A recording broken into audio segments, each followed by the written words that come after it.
আমরা এখন খাল পাড় দিয়ে যাচ্ছি একটু বিলের ভিতরে গাছ থেকে পেঁপে পাড়ার জন্য।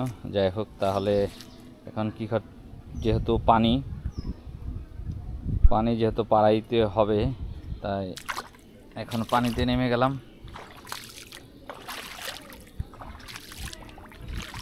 দেখুন কি সুন্দর পানি, পাড়াইতে মন চায়।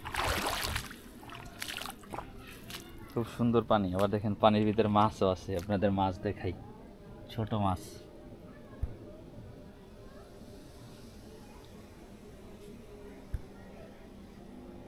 এই যে দেখুন ছোট মাছ দৌড়াই কেমন, খুব সুন্দর লাগতেছে এই মাছগুলো।